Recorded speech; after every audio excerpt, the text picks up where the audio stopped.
ഓം ശ്രീ ഗണേശ ശാരദാ ഗുരുഭ്യോ നമഃ.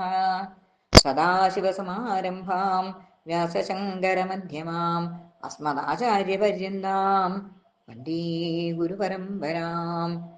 ശ്രീ ഗുരുവായൂരപ്പാ ശരണം, ശ്രീ ഗുരുവായൂരപ്പാ ശരണം, ശ്രീ ഗുരുവായൂരപ്പാ ശരണം.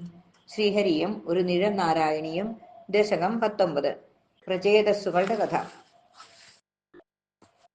ഋതു ചക്രവർത്തിയുടെ പൗത്രപുത്രനായിടുന്ന പ്രാചീന ബർഹിഷീനും നൽ ശതദ്രുതിക്കും പ്രഭോ തവ കാരുണ്യത്തിൻ മാതൃകയെന്നതുപോലെ പ്രചേതസുകളെന്നുള്ള പുത്രന്മാരുണ്ടായി.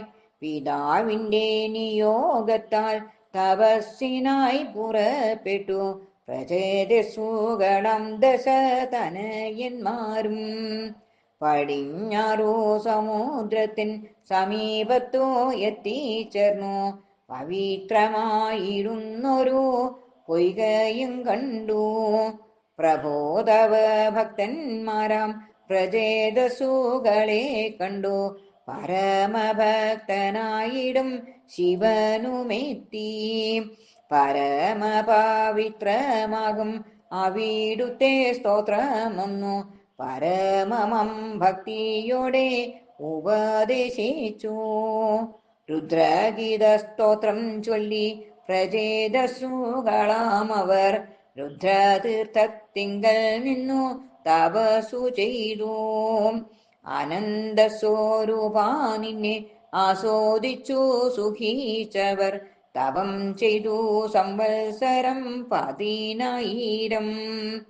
പ്രചേതസുകളാം പുത്ര തപം ചെയ്ത കാരണത്താൽ പ്രാചീന ബർഹിസു കൂടി പരിശുദ്ധനായി നാരദനായി ആത്മതത്വം ലഭിച്ചൊരാ യോഗി വര്യൻ നാരായണ സ്വരൂപത്തെ പ്രാപിച്ചുവല്ലോ.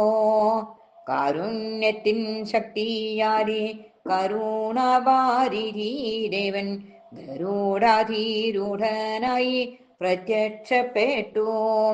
അഷ്ടഭുജ ശോഭയോടെ ശിഷ്ടജന പാലകനം ഇഷ്ടദേവൻ സൂര്യസമം മിന്നിത്തിളങ്ങി.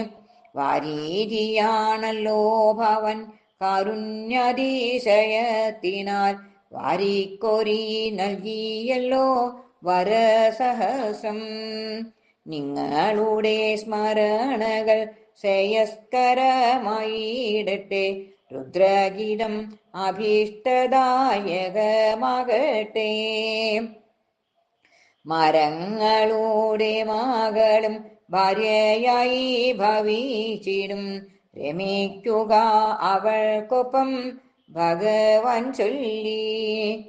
ദക്ഷനെന്ന പേരുമായി ഒരു പുത്രൻ ജനിച്ചിടും. അക്ഷണത്തിൽ പ്രാപിച്ചിടും വിഷ്ണുപദത്തെ. ഭൂമണ്ഡലം മൂടാനായി പുറപ്പെട്ട മരങ്ങളെ കോപത്തിയിൽ ദഹിപ്പിച്ചു പ്രചേതസുകൾ. ബ്രഹ്മദേവൻ തടഞ്ഞല്ലോ മരമികി പുത്രിയെയും. ഈശ്വരേച്ഛ പോലെ സുഖമായി വസിച്ചു. സുപ്രചേതസ്സുകൾക്കായി ദക്ഷനെന്ന പുത്രനുണ്ടായി. യാഗതപ സ്വാധ്യായങ്ങൾ ചെയ്തവർ നന്നായി. നാരദൻ പകർന്ന ജ്ഞാനം മോക്ഷത്തിനു കാരണമായി. നാരായണ എന്നെ എന്നും രക്ഷിക്കണമേ. സർവം ശ്രീകൃഷ്ണാർപ്പണമസ്തു.